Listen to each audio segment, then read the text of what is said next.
श्री शिवाय नमस्तुभ्यम। हर हर महादेव। 30 जून बेलपत्र शिव पुराण कथा पूर्ण हो गई है। आज 5वें दिन की श्री शिव पुराण कथा में गुरुजी पंडित प्रदीप मिश्रा जी ने जितनी भी उपयोगी जानकारियां दी हैं, सभी जानकारी आपको इस वीडियो के माध्यम से प्राप्त होने वाली है। यह शिव पुराण कथा महाराष्ट्र राज्य के छत्रपति संभाजी नगर के बेजापुर में हो रही है, जिसे आप दोपहर के 1 बजे से 4 बजे तक आस्था और यूट्यूब के माध्यम से लाइव देख पा रहे हैं। आज की कथा में गुरुजी पंडित प्रदीप मिश्रा जी ने 1 कटोरी जल और विशेष मंत्र वाले बिल्कुल नए उपाय की जानकारी दी है, जिसे आप अपने घर पर ही कर सकते हैं। उपाय काफ़ी सरल है, आसान है, सरल भाषा में आपको इस वीडियो में समझाने का प्रयास करेंगे।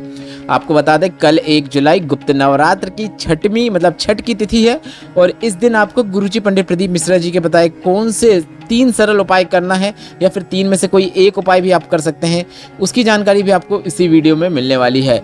आज 30 जून बेलपत्र शिव पुराण कथा में गुरुजी पंडित प्रदीप मिश्रा जी ने कुल 10 उपाय पत्र और उपयोगी जानकारियां दी हैं। सभी जानकारी आपको इस वीडियो के माध्यम से मिलने वाली है।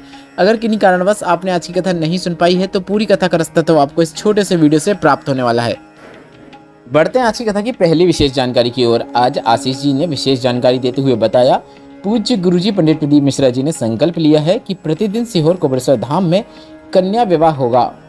आपको अपना विशेष दिन जो आपके पंडित जी बताएंगे उसकी जानकारी देकर चले जाना है और शादी वाले दिन आपको विवाह करने के लिए आना है और विवाह कराने वाले जो पंडित जी होते हैं वह भी आपको यहाँ पर मिलेंगे और गुरुजी पंडित प्रदीप मिश्रा जी की तरफ से शादी के बाद जो भी उपयोगी सामग्री लगती है वह भी दी जाएगी और पूरे परिवार के सदस्यों को भोजन भी कराया जाएगा और सब कुछ बिल्कुल फ्री रहेगा।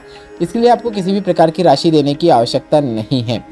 अब आपको हम बता दें, गुरुजी पंडित प्रदीप मिश्रा जी ने यहाँ कन्या विवाह की बात कही है, अर्थात अगर आपकी कन्या है तो आप विवाह करवा सकते हैं, क्योंकि आशीष जी ने भी कन्या विवाह का जिक्र किया है। बढ़ते हैं आज की दूसरी विशेष जानकारी की ओर। इसके साथ ही आशीष जी ने यह भी बताया, गुरुजी पंडित प्रदीप मिश्रा जी ने एक और संकल्प लिया है कि हर घर में एक रुद्राक्ष हो, जिसका जल का आचमन कर सकें, जिसका जल शिवलिंग पर अर्पित कर सकें। और ऐसा संकल्प पूरा करने के लिए प्रतिदिन सीहोर कोबरेश्वर धाम से फ्री रुद्राक्ष वितरण किया जा रहा है, जो कि निरंतर जारी है। बढ़ते हैं आज की कथा की तीसरी विशेष जानकारी की ओर।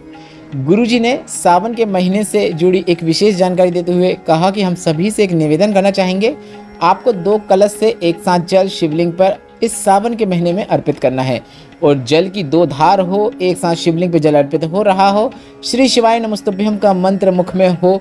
इस प्रकार से जल चढ़ाने का नियम आपको इस सावन में बना लेना है।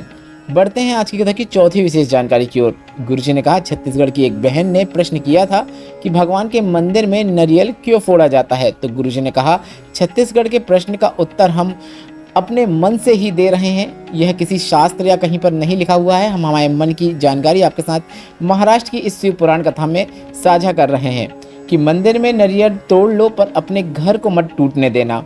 मंदिर में नारियल तोड़ लो पर अपने सनातन धर्म को मत टूटने देना। मंदिर में नारियल तोड़ लो पर अपने देश को नहीं टूटने देना। बढ़ते हैं आज की कथा की 5वीं विशेष जानकारी की ओर। गुरुजी ने कहा, शंकर भगवान के ऊपर आप कोई भी जल चढ़ा सकते हैं। ऐसा जरूरी नहीं कि आपके पास अगर गंगा जल है तो वही जल आप शिवलिंग पर अर्पित कर सकते हैं, क्योंकि शंकर भगवान के शिवलिंग पर आप जो भी जल अर्पित करते हैं, अर्पित होने के बाद जैसे ही वह शिवलिंग पर स्पर्श होता है वह गंगा जल बन जाता है। बढ़ते हैं आज की कथा की 6वीं विशेष जानकारी की ओर। विशेष उपाय की जानकारी आज की शिव पुराण कथा में गुरुजी ने दी है, जो कि इस प्रकार है। अगर घर में कोई बच्चा है या फिर घर का कोई सदस्य है या कोई बड़ा है जो बार बार बीमार पड़ रहा है या फिर बहुत बीमार पड़ा रहता है, डॉक्टर को तो आपको दिखाना ही है, क्योंकि डॉक्टर भी शिव का रूप होते हैं। डॉक्टर जो जो दवाइयाँ दें वह सभी दवाइयाँ लेना है, डॉक्टर का पूरा ट्रीटमेंट करना है। उसके साथ यह सरल और आसान उपाय भी करना है। आपको एक कटोरी लेना है, कटोरी में आपको थोड़ा सा जल भर लेना है और नमः शिवाय या फिर षडाक्षर मंत्र ओम नमः शिवाय या फिर श्री शिवाय नमस्तुभ्यम, जो भी मंत्र आपको ठीक लगे उस मंत्र का जाप आपको 108 बार करना है। मंत्र का जाप करते समय कटोरी आपके सीधे हाथ की हथेली में हो, इस बात का आपको ध्यान रखना है।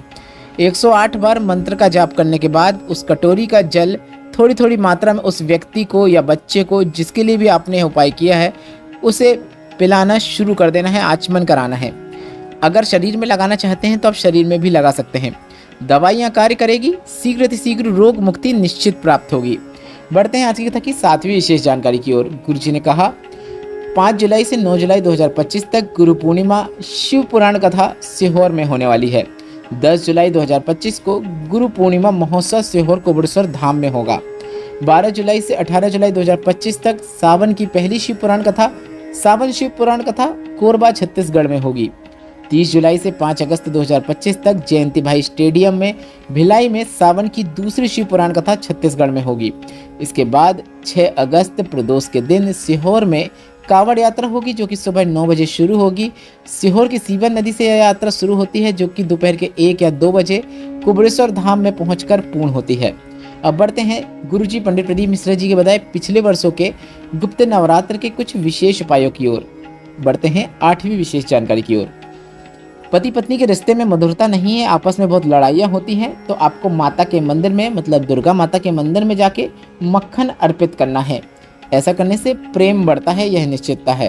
अगर आपको लग रहा है कि पति पराई स्त्री के चक्कर में है और आपको लग रहा है कि परिवार टूट रहा है, पति अपशब्द बोलता है, बात तलाक तक पहुंच रही है, तो आपको माता के मंदिर में ध्वज लगवाना है और ध्वज लगवाने से पहले उस ध्वज में भी आपको मक्खन जरूर लगा लेना है। इसके बाद आप ध्वजा जरूर लगवाएं। बढ़ते हैं 9वीं विशेष जानकारी की ओर।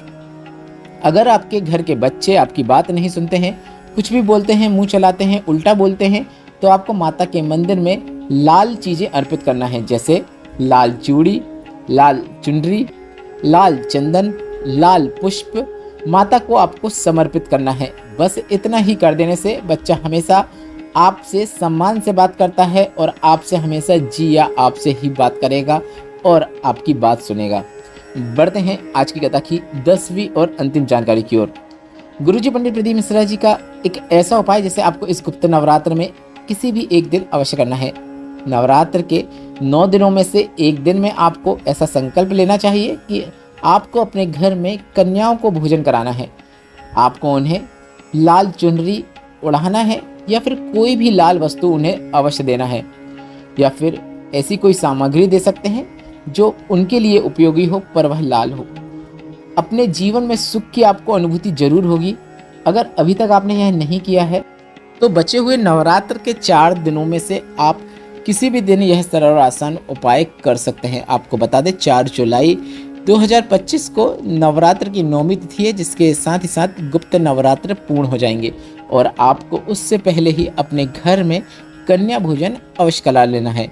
इस वीडियो से संबंधित कोई प्रश्न है तो आप कमेंट बॉक्स के जरिए जरूर पूछेगा।